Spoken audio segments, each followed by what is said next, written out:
Hello, welcome back once again. Today we're going to integrate the function square root of 1 minus x squared.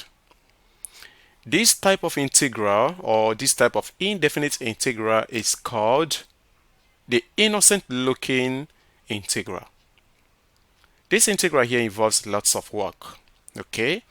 But in this video we're going to solve this together and let's see what the answer will look like, okay? So let's get started. Now we're going to start our solution by making trigonometric substitution. You know why? We have 1 minus something squared, and if you recall, you will know that sine squared of x plus cosine squared of x is equal to 1.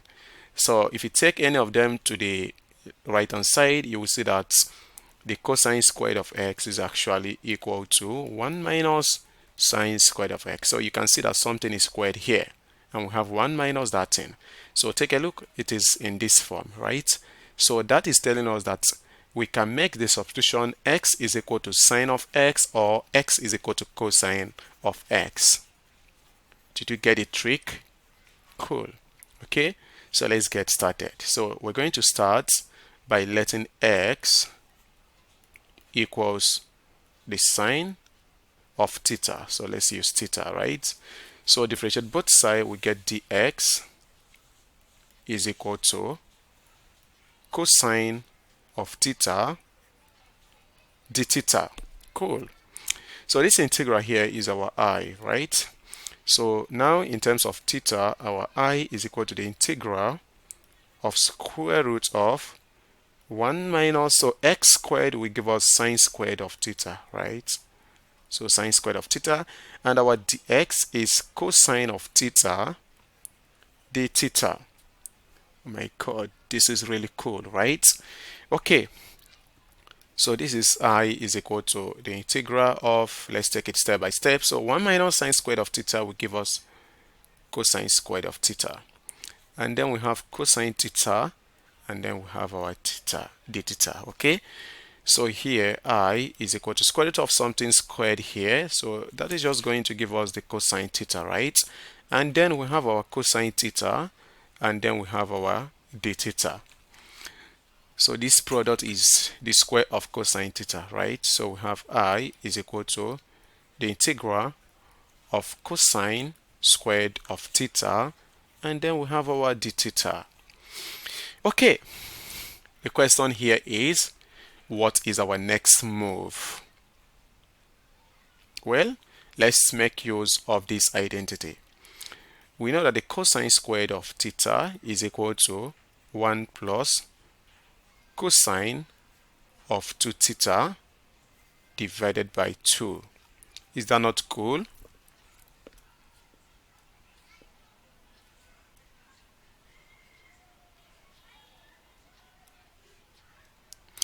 Okay, are we there? So now we use that identity. So our integral, remember that we can still split the denominator and write this as 1 over 2 plus cosine of 2 theta divided by 2. So I think that is the best move. Okay, so this will be the integral of 1 over 2 plus cosine of 2 theta divided by 2 and then d theta.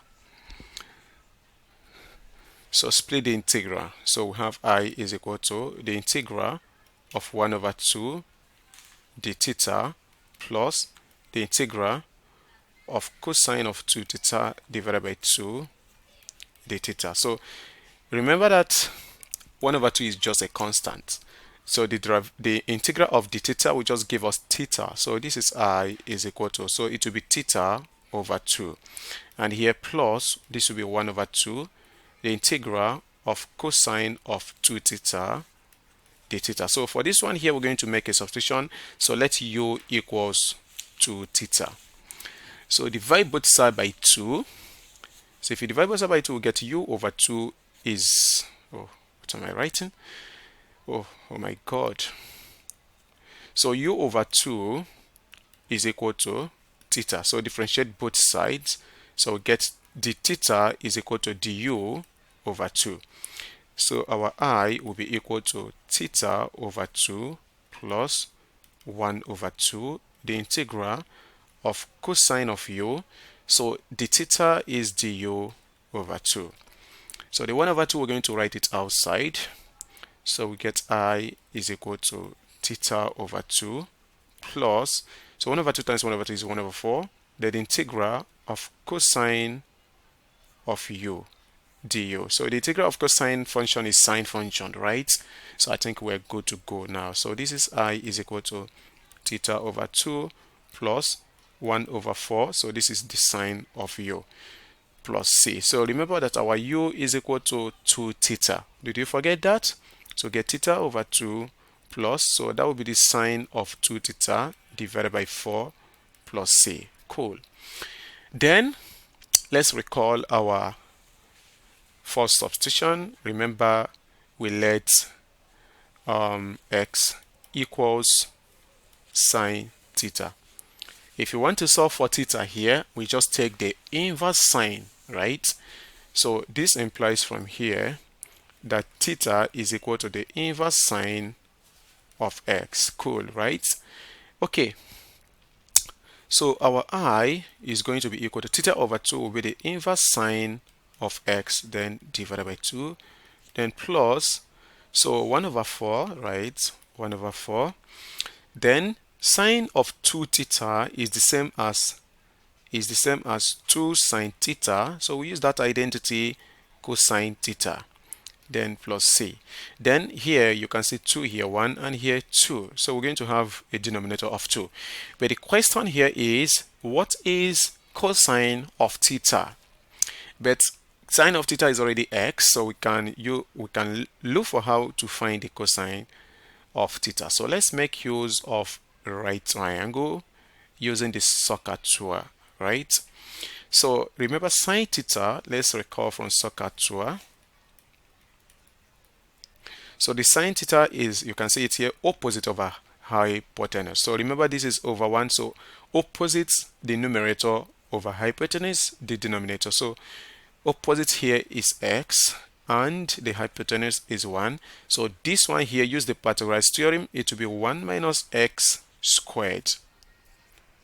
Hope you know about the Pythagoras theorem. Cool. Okay, so now we need to find the cosine theta. So cosine theta will be adjacent over hypotenuse. So our adjacent is square root of 1 minus x squared, hypotenuse is 1. So you can see that the cosine theta is simply the square root of 1 minus x squared. So we can make the necessary substitutions. So we get I is equal to the inverse sine of x divided by 2. So plus, remember we have 1 over 2. Sine theta is x multiplied by cosine theta is square root of 1 minus x squared, and then plus c. Oh my god, this is cool, right? So the innocent looking integral is defeated, right? So this integral here is equal to the inverse sine of x divided by 2 plus x multiplied by the square root of 1 minus x squared divided by 2 plus c. So this is our solution. If you really enjoyed the video, please don't forget to subscribe to my channel.